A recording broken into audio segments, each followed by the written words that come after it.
कल जो है ना हम लोग देख रहे थे क्लोरोप्लास्ट जो देखे थे, उसमें आपको कल दिखाए थे कि बीच में जो है ना ग्रेनम स्ट्रोमा होता है। और आपको ये आपका क्या था, ग्रेनम था, और इसमें जो लिक्विड भरा हुआ था उसका नाम था स्ट्रोमा। ठीक है। और आपको इसी में बताए थे कि क्लोरोप्लास्ट जो था वो आपका मौजूद कहाँ कहाँ होता है, तो ग्रीन प्लांट्स बताए थे और कुछ प्रोटिस्टेंट्स बताए थे, इग्लिनोइड जिसको बोलते थे। देखिए इसमें कुछ एक जो फिगर है ना, हम कुछ और दिखाना चाहेंगे आपको। जैसे क्लोरोफिल का जो है आपका कई बार पूछता है, केमिकल फार्मूला और स्ट्रक्चर पूछता है। क्लोरोप्लास्ट में आपको हम बताए थे कि जो ग्रेनम होता है उसमें एक जो आपका सैक लाइक स्ट्रक्चर होता है उसको थैलेकोइड कहते हैं। थैलेकोइड कहते हैं। थैलेकोइड जो होता है उसी में आपका फोटोसिंथेटिक पिगमेंट्स पाया जाता है। उसमें क्लोरोफिल है जो कि ग्रीन होता है, और कुछ और है जैसे आपका कैरोटीनॉइड्स है। क्लोरोफिल जो होता है वो एक ऑर्गेनिक कंपाउंड है जिसमें Mg देखो बीच में सेंटर में पाया जाता है आपका। मैग्नीशियम आयन जो है ना इसमें पाया जाता है सेंटर में। तो इसका फॉर्मूला होता है C55H72MgN4O5। इसी में chlorophyll A, chlorophyll B, chlorophyll C, ऐसे करके इसको हम कई टाइप में बांटते हैं। और उसका वो आधार होता है कि हाइड्रोजन की संख्या कितनी बढ़ी, ऑक्सीजन क्या है स्थिति, तो वो अलग अलग जो है ना हमको आएगा कहीं कहीं, तो हम देख लेंगे। ये क्लोरोफिल का बात कर रहे थे। कल कुछ और बात हम लोग किए थे आपका प्लास्टिक के बारे में, कि प्लास्टिक जो था वो तीन प्रकार का था। कलरलेस था जिसको ल्यूकोप्लास्ट बोल रहे थे, और जो कलर्ड था उसको क्रोमोप्लास्ट बोल रहे थे, जो आपका ग्रीन था उसका नाम क्लोरोप्लास्ट था। ये ल्यूकोप्लास्ट का भी देखे थे हम लोगों ने। देखा कि ल्यूकोप्लास्ट जो होता है कलरलेस होता है। देखिए दो मेम्ब्रेन का घिरा हुआ है, इसमें ग्रेना नहीं है, कहीं भी आपको ग्रेनम नजर नहीं आ रहा होगा। इसमें क्या होता है, सैक लाइक स्ट्रक्चर्स पाया जाता है जिसमें वो स्टोर करता है। अगर एमाइल को मतलब कि कार्बोहाइड्रेट को तो एमाइलोप्लास्ट, अगर जो है लिपिड को तो इलायोप्लास्ट या लिपिडोप्लास्ट, अगर जो है ना प्रोटीन को तो एल्यूरोप्लास्ट या प्रोटीनोप्लास्ट। आपको ऐसा कुछ कल हम देखे थे भी। और ग्रेन्स में ऐसा होता है, अलग अलग ग्रेन्स में था। हाँ, चावल में, आलू में आपको जो है ना एमाइलोप्लास्ट मिल जाएगा, जबकि लिपिडोप्लास्ट जो है ना वो आपका कास्टर में हम लोग कल देखे थे। ऐसे जो है ना उन सीड्स में मिलेगा जिसमें लिपिड या वसा ज्यादा होता है। और यूरोप्लास्ट आपको याद होगा मकई वगैरह में देखे थे, या फिर जो है ना ये दलहन में मिलेगा। नेक्स्ट हम लोग याद होगा कल क्रोमोप्लास्ट के बारे में। क्रोमोप्लास्ट में भी आप देखिएगा ग्रेनम जो है ना उसमें आपको नहीं के बराबर मिलता है, और उसमें आपको कलर्ड जो है वो पाया जाता है। किसके कारण, तो कैरोटीनॉइड्स पाए जाते हैं, जैंथोफिल आपको बताए होंगे शायद कल। और कैरोटीन पाया जाता है जिसके चलते ये कलर होता है। ये आपका मोस्ट कलरफुल होता है। इसमें पिगमेंट जो है ना क्लोरोफिल केवल नहीं होता है, बाकी कैरोटीनॉइड्स जो है ना वो आपका होता है।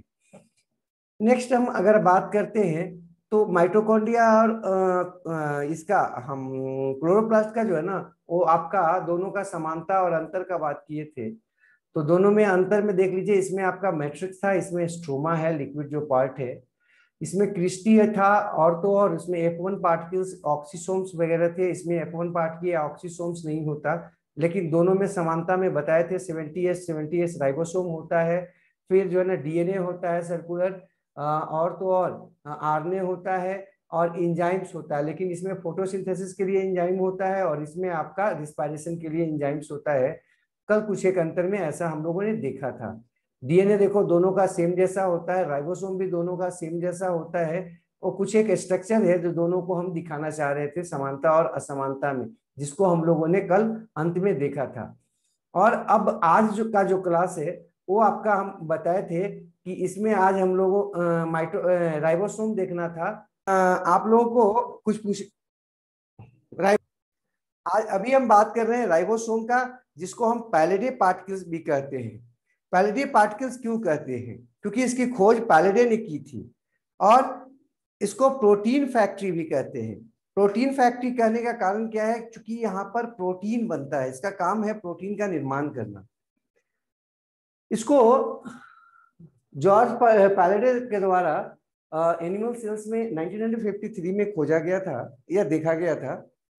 और ये होता क्या है, डेंस ग्रैनुलर स्ट्रक्चर होता है साइटोप्लाज्म में, या फिर ये आपका एंडोप्लाज्मिक रेटिकुलम पर चिपका हुआ होता है, या तो फ्री रूप में साइटोप्लाज्म पे रहता है या एंडोप्लाज्मिक रेटिकुलम के बाहरी सतह पर एक्सटर्नल सरफेस पर ये अटैच्ड होता है। ये हमारे जो सेल होते हैं उसका सबसे स्मॉलेस्ट सेल ऑर्गेनेल्स माना जाता है। ऐसे माइक्रो बॉडीज वगैरह भी आता है जो इससे छोटा माना जाता है, लेकिन राइबोसोम को एक कंप्लीट सेल ऑर्गेनेल्स माना जाता है जो क्या करता है, अपना फंक्शन कर सकता है, और इसलिए इसको स्मॉलेस्ट सेल ऑर्गेन्स कहा जाता है। ये बना होता है, कंपोज होता है किसका? आरआरएनए का। आरआरएनए का पूरा नाम है राइबोसोमल आरएनए, ध्यान रखिएगा। आरआरएनए अगर आपको कहीं पर मिल जाए तो इसका पूरा नाम है राइबोसोमल आरएनए, राइबोसोम को बनाने वाला आरएनए, आरआरएनए। और प्रोटीन का बना होता है, क्योंकि ये आरएनए और प्रोटीन का बना होता है, और आप जानते होंगे शायद आरएनए और डीएनए को एक साथ हम न्यूक्लिक एसिड कहते हैं, और आरएनए का ये बना हुआ है, इसलिए इसको हम लोग न्यूक्लियो प्रोटीन पार्टिकल्स भी कहते हैं या एनपी पार्टिकल भी कहते हैं।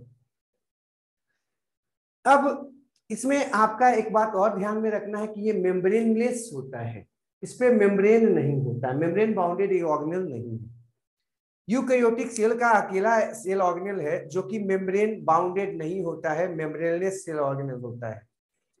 इसमें दो सब यूनिट होता है, एक लार्ज सब यूनिट और एक स्मॉल सब यूनिट। फिगर से उसको हम दिखाएंगे आपको। इसमें जो आपका दोनों के दोनों सब यूनिट होते हैं, लार्ज और स्मॉल, एक दूसरे के साथ अटैच्ड होते हैं जिस समय प्रोटीन सिंथेसिस करना होता है। अर्थात किसी सेल में अगर हम राइबोसोम को देख रहे हैं और वो राइबोसोम के दोनों सब यूनिट स्मॉल और लार्ज आपस में जुड़े हुए हैं, तो इसका मतलब है कि उस सेल में क्या हो रहा है, प्रोटीन सिंथेसिस हो रहा है, वो सेल एक्टिव अवस्था में है। लेकिन अगर किसी सेल में राइबोसोम के दोनों सब यूनिट एक दूसरे से अलग अलग हैं, तो इसका मतलब होता है कि उस सेल में आपका प्रोटीन सिंथेसिस नहीं हो रहा है, वो सेल जो है ना वो इनएक्टिव है प्रोटीन सिंथेसिस के लिए या एक्टिविटीज के लिए। किसी भी सेल में अगर मेटाबॉलिक एक्टिविटीज होगा तो उसमें इंजाइम चाहिए, और इंजाइम का निर्माण अधिकांशतः होता है किससे? प्रोटीन से, और प्रोटीन बनता है राइबोसोम पर। अर्थात कोई भी सेल अगर एक्टिव होगा तो उसमें आपका राइबोसोम जो होगा वो अटैच्ड फॉर्म में होगा, मतलब कि छोटा यूनिट बड़ा यूनिट के साथ जुड़ा हुआ होगा। जैसे कि पेज में हम देख रहे हैं, दो आपका है, एक कैप है और एक आपका उसका पूरा बॉडी है, ये दोनों मिलकर एक हो जाता है। इसी तरह से जो राइबोसोम होता है उसमें छोटा सब यूनिट और बड़ा सब यूनिट प्रोटीन निर्माण के समय एक दूसरे के साथ जुड़कर एक इकाई के रूप में काम करते हैं। दोनों सब यूनिट जो है जैसे ही प्रोटीन सिंथेसिस खत्म होता है एक दूसरे से अलग हो जाते हैं, और इस जुड़ने और अलग होने का जो प्रोसेस है, एसोसिएशन और डिसोसिएशन जो है, इसके लिए मैग्नीशियम आयन का होना जरूरी है। तो मैग्नीशियम आयन जो है ना, आपको देख रहे होंगे, मैग्नीशियम आयन आपको जो है यहाँ पर क्या कर रहा है, दो जगह आपको मैग्नीशियम आयन मिला। एक तो क्लोरोप्लास्ट में भी आप लोगों ने देखा है, और यहाँ भी आप देख रहे हैं कि मैग्नीशियम आयन जो है अगर ना हो तो राइबोसोम का जो दोनों सब यूनिट है एक दूसरे से क्या होगा, अलग होना या एक दूसरे के साथ जुड़ना संभव नहीं हो पाएगा। तो ये अलग होने, ये समांतर जुड़ने की प्रक्रिया में इसका जो है ना मैग्नीशियम आयन का जो है ना होना आवश्यक है। एक निश्चित कंसंट्रेशन से ज्यादा होता है तो क्या होता है, आपस में जुड़ जाता है, और जैसे ही कंसंट्रेशन कम होता है मैग्नीशियम आयन का, एक दूसरे से अलग हो जाता है। ये प्रक्रिया होती रहती है साइटोप्लाज्म में। अब यहाँ पर लिखे हैं कि साइटोप्लाज्म में जो फ्री रूप में, देखो जो आपका राइबोसोम है वो आपका दो रूप में पाया जाता है आपके सेल में, एक तो फ्री रूप में और एक आपका एंडोप्लाज्मिक रेटिकुलम के सरफेस पर चिपका हुआ रहता है। प्लस अगर यूकैरियोटिक सेल है तो माइटोकॉन्ड्रिया में भी आपका, अभी हम लोग पढ़े थे कि माइटोकॉन्ड्रिया में जो मैट्रिक्स था उसमें भी आपका राइबोसोम पाया जाता है। और अगर प्लांट सेल्स है तो उसमें जो प्लास्टिड है, क्लोरोप्लास्ट है, उसमें भी राइबोसोम पाया जाता है। लेकिन साइटोप्लाज्म के राइबोसोम का अगर बात करें तो दो रूप में पाया जा सकता है, या तो फ्री अवस्था में या इंडोप्लाज्मिक रेटिकुलम पर बॉन्डेड रहेगा, चिपका हुआ रहेगा। अब जो फ्री राइबोसोम्स होता है वो आपका कई बार क्या करता है, प्रोटीन निर्माण के समय एक दूसरे के साथ जुड़कर एक जो है ना एक चेन बना देता है। जैसे हम लोग मोती का चेन बनाते हैं ना, मोती का हम लोग क्या करते हैं, माला बनाते हैं ना, तो बीच में क्या डाला हुआ होता है, बीच में जो है ना धागा होता है, थ्रेड होता है, और इसी प्रकार से वो जो mRNA है वो थ्रेड जैसा काम करता है और कई राइबोसोम्स को एक दूसरे के साथ उसी तरह से टेंगल कर देता है, इंटेंगल कर देता है और एक चेन बना देता है राइबोसोम को, जिसे हम पॉलीराइबोसोम्स या इर्गासोम कहते या फिर पॉलीसोम्स कहते।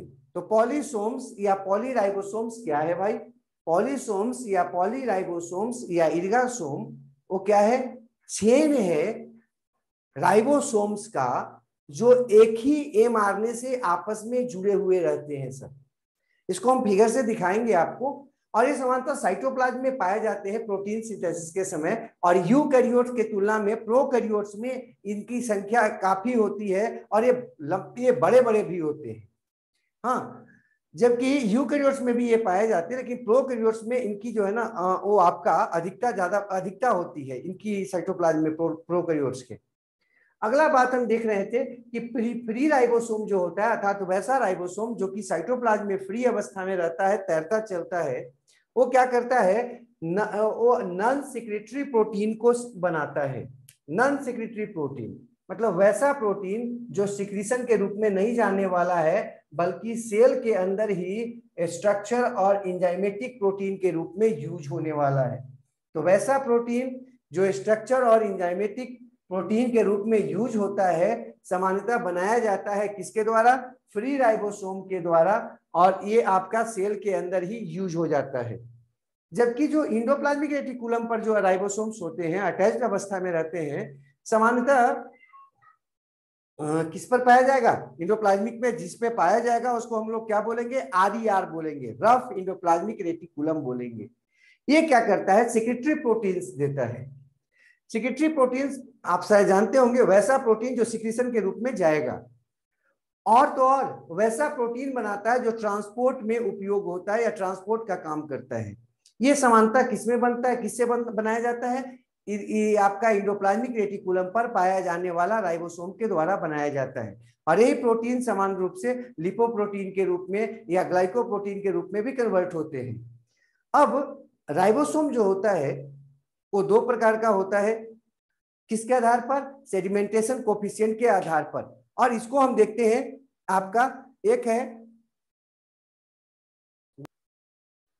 तो राइबोसोम को हम दो भाग में बांट सकते हैं, या दो प्रकार का राइबोसोम्स पाया जाता है। आधार क्या था, सेडिमेंटेशन कोफिशिएंट। अगर आपको याद होगा सेडिमेंटेशन कोफिशिएंट का बात हम एक बार और किए थे कि उसके वेट के आधार पर, उसके वजन के आधार पर, या उसके क्या बोलते हैं वो वॉल्यूम के आधार पर हम उसको सेडिमेंटेशन कोफिशिएंट उसका मापते हैं या देखते हैं।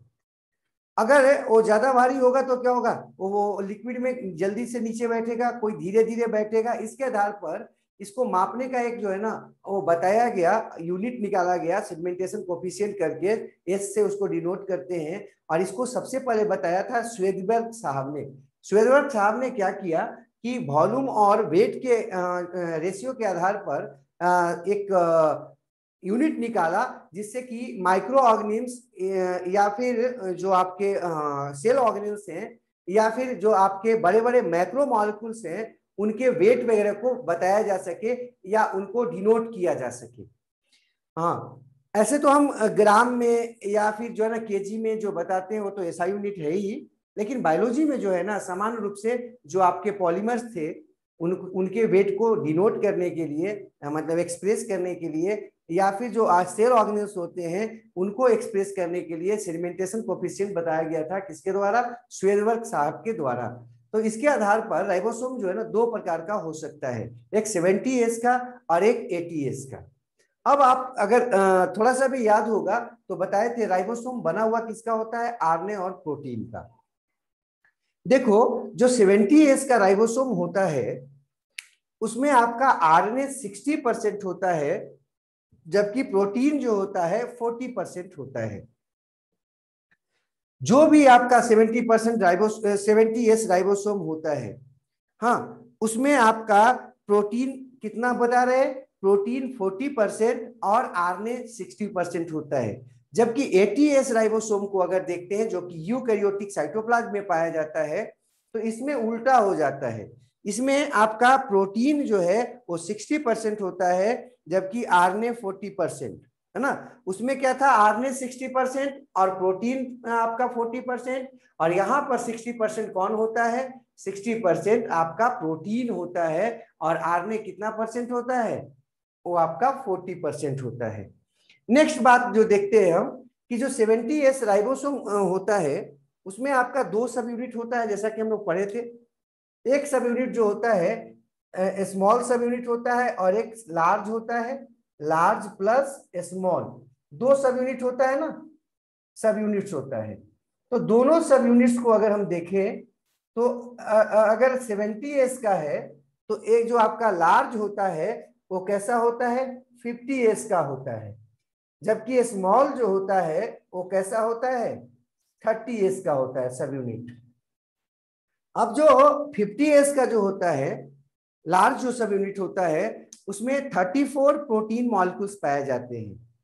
और आर में जो होता है वो दो प्रकार के होते हैं, एक 23S का और एक 5S का, दो आरएनए पाए जाते हैं इसमें। किसमें बाबू, 50S में। तो 50S जो होता है 70S का जो लार्जर सब यूनिट है, लार्जर सब यूनिट में 34 प्रोटीन मॉलिक्यूल्स होते हैं, और जो आरएनए होते हैं वो आपका दो प्रकार के पाए जाते हैं, 23S वाले और 5S वाला। जबकि 30S का जो आपका स्मॉलर सब यूनिट जो होता है 70S वाले में राइबोसोम में, उसमें आपका 21 प्रोटीन मॉलिक्यूल्स होता है, और आरएनए जो होता है वो 16S का होता है ना, 16S वाला होता है आरआरएनए। अब आते हैं हम 80S का। 80S का जो राइबोसोम था वो आपका कितना भाग में बटा हुआ था, तो वो आपका दो भाग में वो भी बटेगा, एक लार्जर सब यूनिट और एक स्मॉलर सब यूनिट। जो लार्जर सब यूनिट होता है वो आपका कैसा होता है, 60S का होता है, और जो आपका स्मॉलर सब यूनिट होता है वो आपका 40S का होता है। जो लार्जर सब यूनिट होता है उसमें 40 प्रोटीन मॉलिक्यूल्स पाए जाते हैं। हाँ, उसमें प्रोटीन मॉलिक्यूल्स की संख्या कितनी होती है, 40 होती है। जबकि जो आपका राइबोसोम सॉरी आरआरएनए होता है वो तीन प्रकार का होता है उस राइबोसोम में, राइबोसोम के सब यूनिट में 60S में। एक होता है 28S, एक होता है 5.8S, और एक होता है 5S। तो देखो 5S जो है दोनों में है, लार्जर में, ठीक है। लेकिन तो 23S, इसमें आपका 23S था किसमें, 70S वाले के लार्जर में, और इसमें कैसा है 28S है। हाँ, इसमें 5.8S जो है वो एक्स्ट्रा एक है। अब आते हैं स्मॉलर सब यूनिट में। स्मॉलर सब यूनिट जो होता है वो आपका कितना एस वाला है इसमें, यूकैरियोट्स में या 80S वाला में, तो वो आपका 40S का होता है, जिसमें प्रोटीन मॉलिक्यूल्स की संख्या होती है कितनी, 33 प्रोटीन मॉलिक्यूल्स, और आरएनए जो होता है कितना वाला होता है, 18S का आरएनए होता है। ठीक है, तो ये आपको हम बता रहे थे किसके बारे में, ये आपको बता रहे थे राइबोसोम के बारे में। तो ये पाया किस में जाता है, अब इसका बात करते हैं। ठीक है, तो पहले 70S वाले में हम देखते हैं कहाँ पाया जाएगा, तो प्रोकैरियोट्स में और माइटोकॉन्ड्रिया क्लोरोप्लास्ट में। जबकि 80S वाला राइबोसोम कहाँ पाया जाता है, यूकैरियोट्स के साइटोप्लाज्म में। मतलब यूकैरियोट्स में दोनों राइबोसोम था या होता है, 70S भी और 80S भी। 70S कहाँ होता है, सेल ऑर्गेनेल्स में, जैसे माइटोकॉन्ड्रिया और क्लोरोप्लास्ट में। जबकि 80S जो होता है वो आपका साइटोप्लाज्म में। जबकि प्रोकैरियोट्स में केवल एक ही प्रकार का राइबोसोम कौन पाया जाता है, 70S। वो एक बार याद करा देते हैं दिखा देते हैं, जबकि पहले भी दिखाए हैं। ये राइबोसोम का स्ट्रक्चर है, देखिए। हाँ, ये कंप्लीट राइबोसोम है, ये दोनों आपस में जुड़ा हुआ है। ये ऊपर में जो है ना, ये लार्जर सब यूनिट है, और जो नीचे वाला है उसको स्मॉलर सब यूनिट कहते हैं। ये जो लार्जर सब यूनिट है और स्मॉलर सब यूनिट है, वो दोनों आपस में प्रोटीन निर्माण के समय, प्रोटीन सिंथेसिस के समय जुड़ जाता है। तो ये हम लोग राइबोसोम, कंप्लीट राइबोसोम को देख रहे थे, एक स्मॉल सब यूनिट और एक लार्ज सब यूनिट। ध्यान रखना है कि नॉन मेम्ब्रेनस होता है, और ये क्या करता है, एमआरएनए से प्रोटीन निर्माण करता है या प्रोटीन को बनाता है।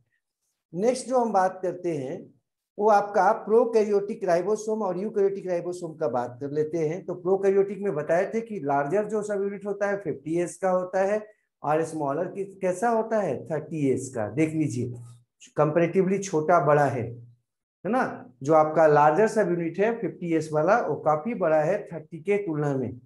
ये प्रोकैरियोटिक आपका है, और दोनों एक दूसरे से सेपरेट है। इसका मतलब कि अभी आपका प्रोटीन सिंथेसिस यहाँ पर नहीं हो रहा होगा। इसी तरह से यूकैरियोट्स में एस का मतलब आपको बताया थे श्वेदबर्ग यूनिट या सेगमेंटेशन रेट, है ना, कोफिशिएंट। ये जो है ना आपका इनडायरेक्ट वे में डेंसिटी बताता है, उसका मतलब वेट बताता है और वॉल्यूम बताता है। डेंसिटी साइज का बात करेंगे हम इससे, सेडिमेंटेशन कोफिशिएंट से, है ना। यूकैरियोटिक राइबोसोम का अगर हम बात करें तो लार्जर जो है ना 60S का है, और स्मॉलर कैसा है 40S का है।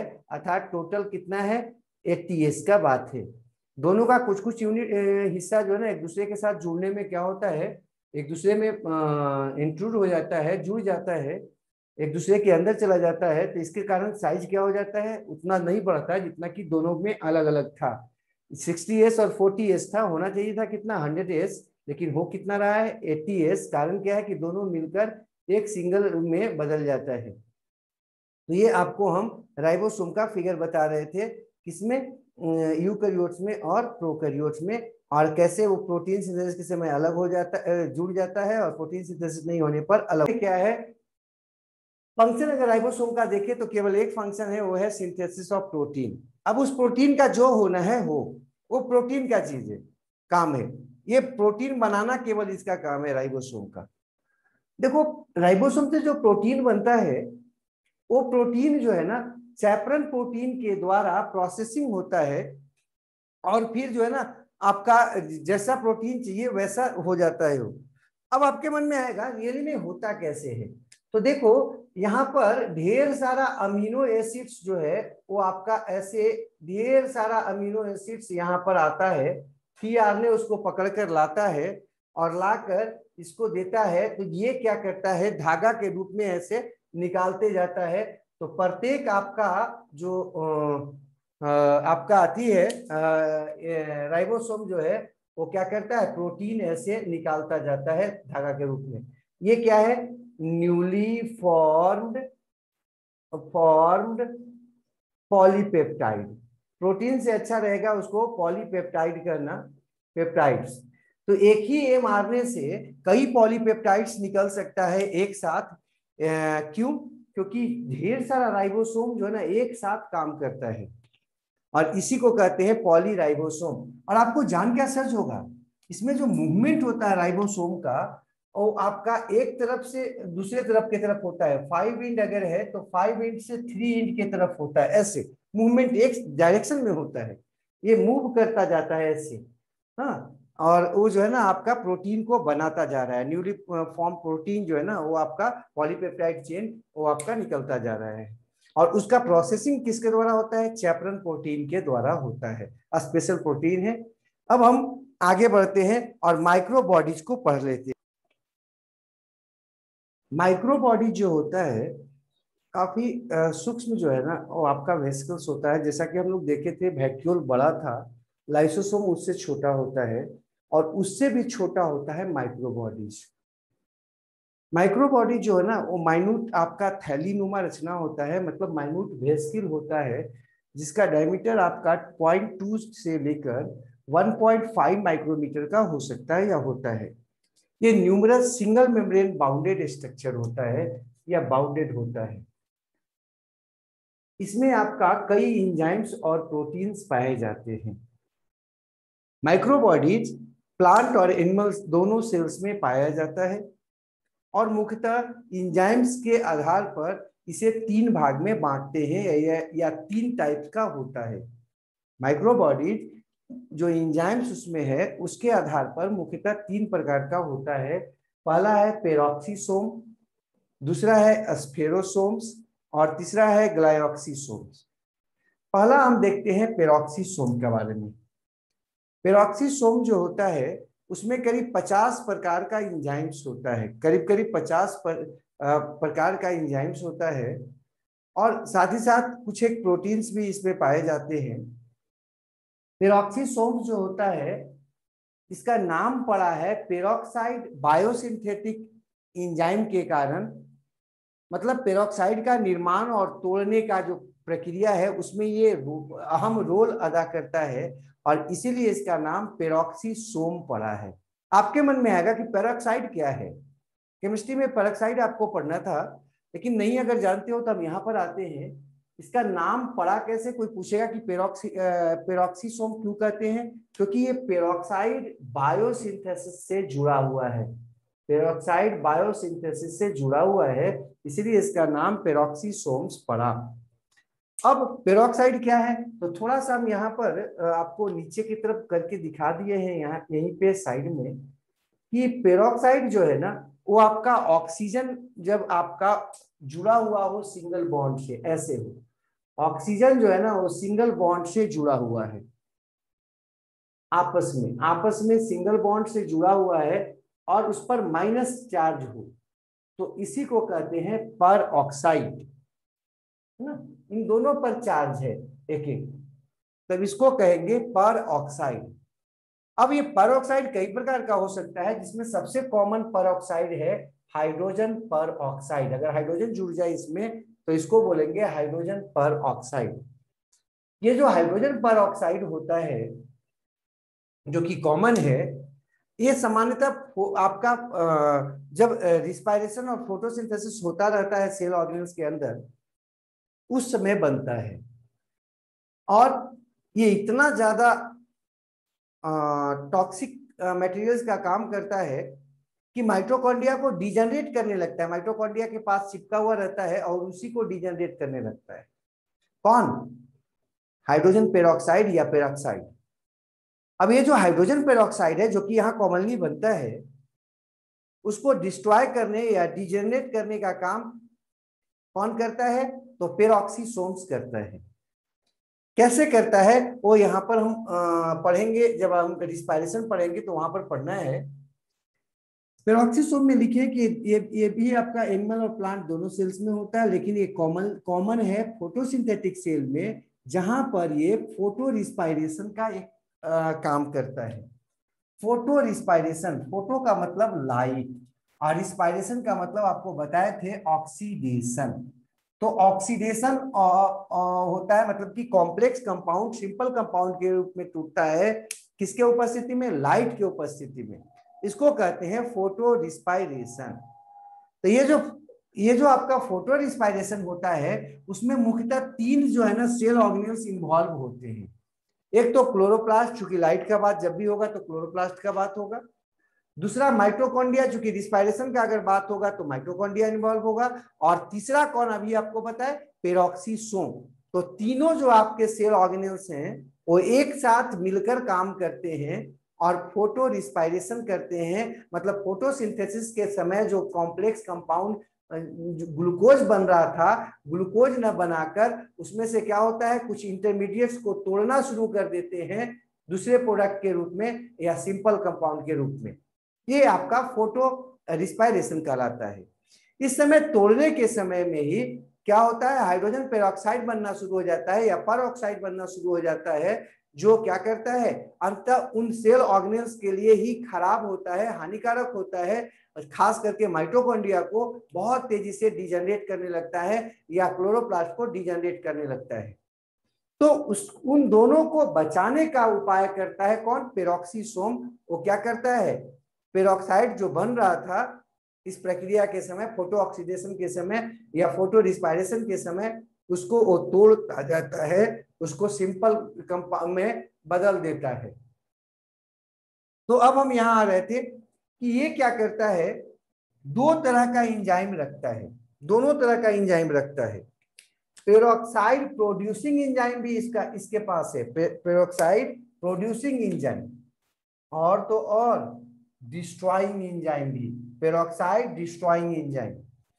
तो जो आपका पेरोक्सीसोम है उसमें पेरोक्साइड बायोसिंथेसिस के लिए दो प्रकार के एंजाइम्स होते हैं, एक तो पेरोक्साइड निर्माण करने वाला और दूसरा पेरोक्साइड को तोड़ने वाला, दोनों एंजाइम्स होता है।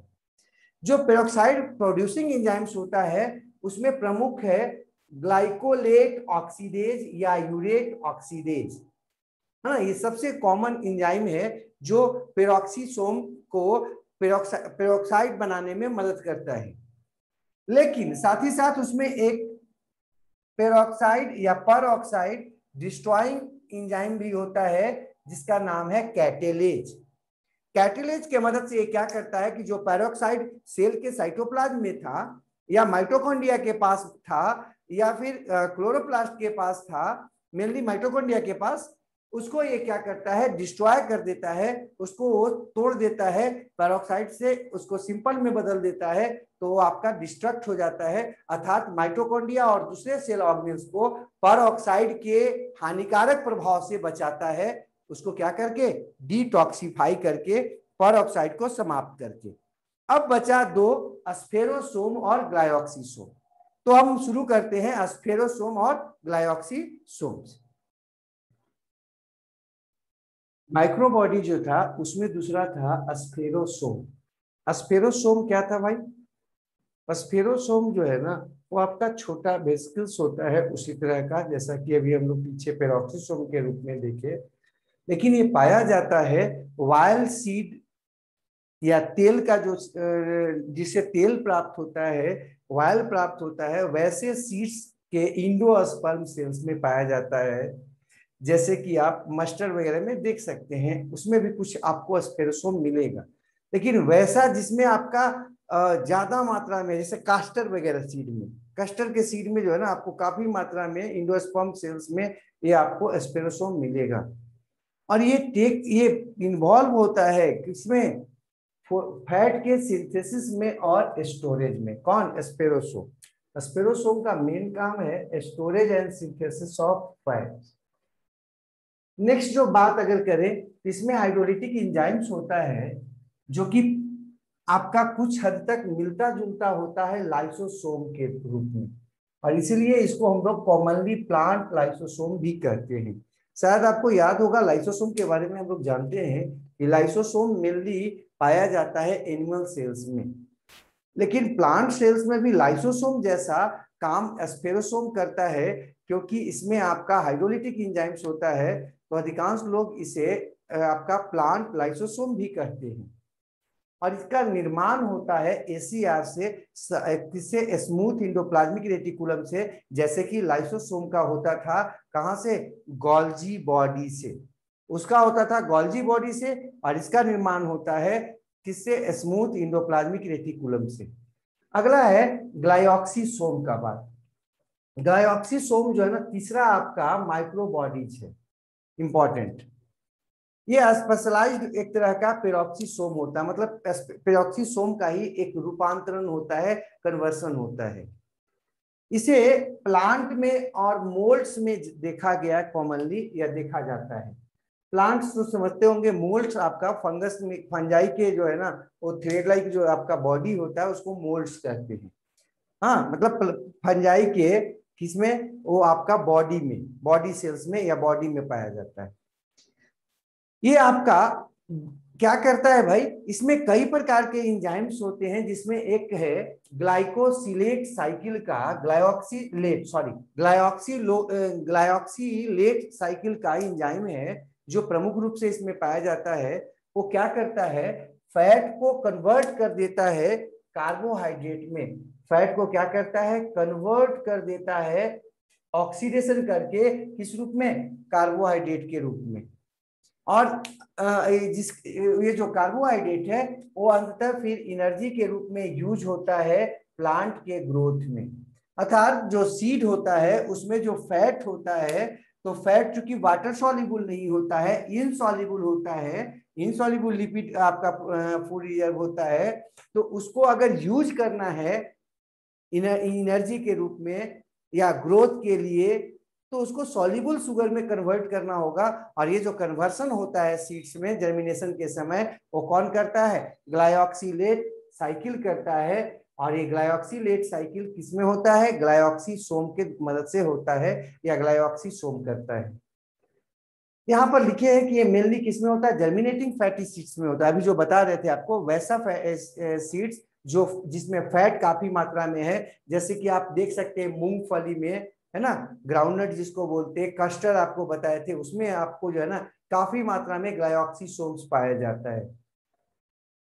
ये जर्मिनेशन के समय इनसॉल्युबल लिपिड फूड रिजर्व को सॉल्युबल शुगर में बदलता है, जिसका यूज एनर्जी के रूप में या ग्रोथ के लिए प्लांट माने जर्मिनेशन के लिए वो प्लांट का जो अंकुर था, प्रीम्यूल और रेडिकल, वो आपका कर पाता है। मतलब एम्ब्रियोनिक जो आपके प्लांट थे वो आपका कर पाता है। ये घटना जो है, मतलब कि कॉम्प्लेक्स लिपिड को शुगर में बदलना, ये हम लोग नहीं कर पाते, क्योंकि अगर उसको हम लोग खा ले ग्राउंड नट के सीड वगैरह को, तो हम लोग आराम से इसको कन्वर्ट नहीं कर सकते डायरेक्ट तुरंत। क्यों नहीं कर पाते? क्योंकि हमारे पास ये एंजाइम नहीं होता है। ग्लाइऑक्सीलेट जो साइकिल है उसका जो एंजाइम है वो हमारे पास नहीं होता, हम लोग एनिमल्स के पास नहीं होता, और इसलिए हम ये काम नहीं कर पाते जो ये आराम से प्लांट के सीड के अंदर हो जाता है। तो ये कुछ माइक्रो बॉडीज था जिसके बारे में हम लोगों ने देखा। अब आज यहीं पर छोड़ देते हैं, क्योंकि जो नेक्स्ट हमको देखना है वो है आपका स्केलेटन, साइटोस्केलेटन। और चूंकि साइटोस्केलेटन जो है उसमें कई हमको कंपोनेंट्स पढ़ना पड़ेगा, तो हमको लगता है समय ज्यादा लग जाएगा, उसको अलग अलग करके देखना पड़ेगा। तो यहीं पर आज उसको छोड़ देते हैं।